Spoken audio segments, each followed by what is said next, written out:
Kecantikan alam Kabupaten Manggarai Barat, Nusa Tenggara Timur memikat hati banyak orang. Pulaunya yang elok, lautnya yang jernih juga menggoda investor luar negeri untuk menjadikannya lahan bisnis.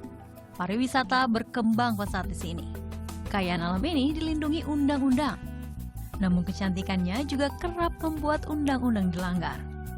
Dalam Undang-Undang Nomor 5 Tahun 1960 tentang Peraturan Dasar Pokok-Pokok Agraria, ditegaskan bahwa hanya warga negara Indonesia yang mempunyai hak milik atas tanah di Indonesia. Warga negara asing hanya dapat memiliki hak pakai dan hak sewa bangunan. Nyatanya, sejumlah lahan potensial baik di pesisir maupun berbentuk pulau sudah dikuasai pihak swasta termasuk investor asing.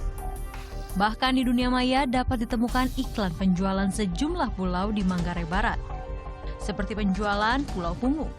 Gambar Pulau Punggu beserta harga jualnya terpampang di internet sebesar lebih dari 134 miliar rupiah. Dan kini telah laku terjual.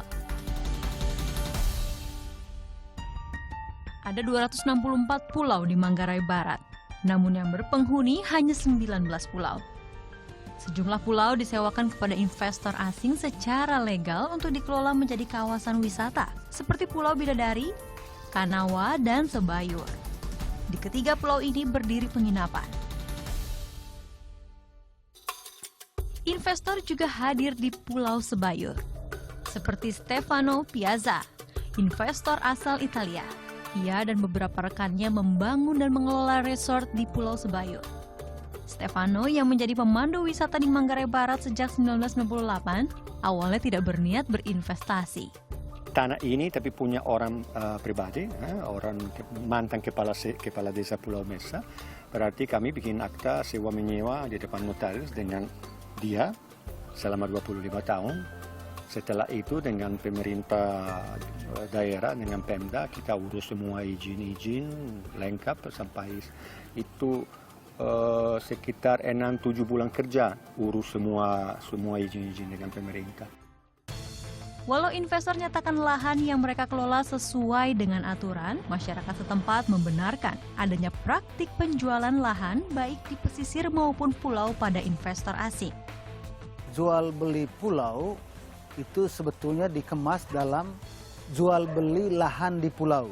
Jadi ada lahan di pulau yang dijual dan lahan itu bisa digunakan untuk berbagai tujuan. Namun bagian lain dari pulau itu sebetulnya tidak bisa digunakan lagi, sehingga dibilang jual beli lahan di pulau. Tetapi sesungguhnya satu pulau yang diambil secara tidak langsung. Stefan menganggap kepemilikan lahan oleh investor sebagai bentuk penjajahan gaya baru. Penjualan lahan pada investor berdampak pada harga tanah yang cenderung meningkat di Manggarai Barat.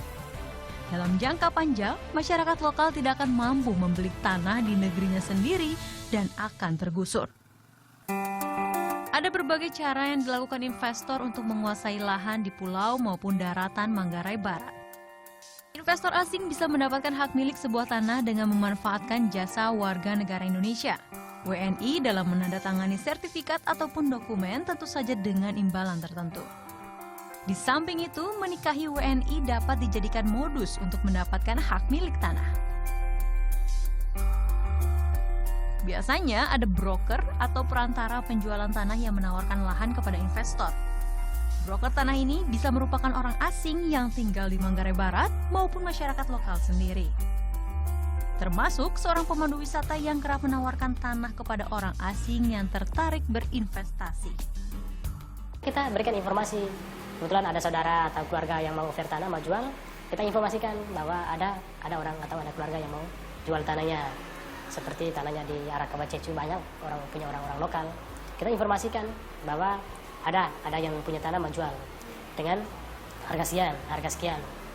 Terus dia bilang kalau bisa kita cek, begitu cek lokasinya dia tertarik, dia langsung beli.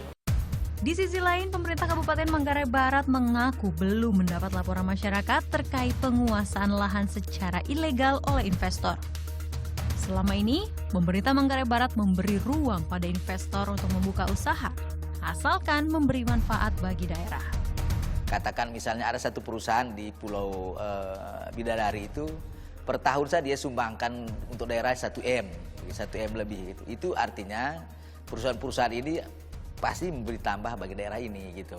Itu baru untuk daerahnya, belum untuk sharing terhadap masyarakat lokal yang bekerja di perusahaan-perusahaan itu.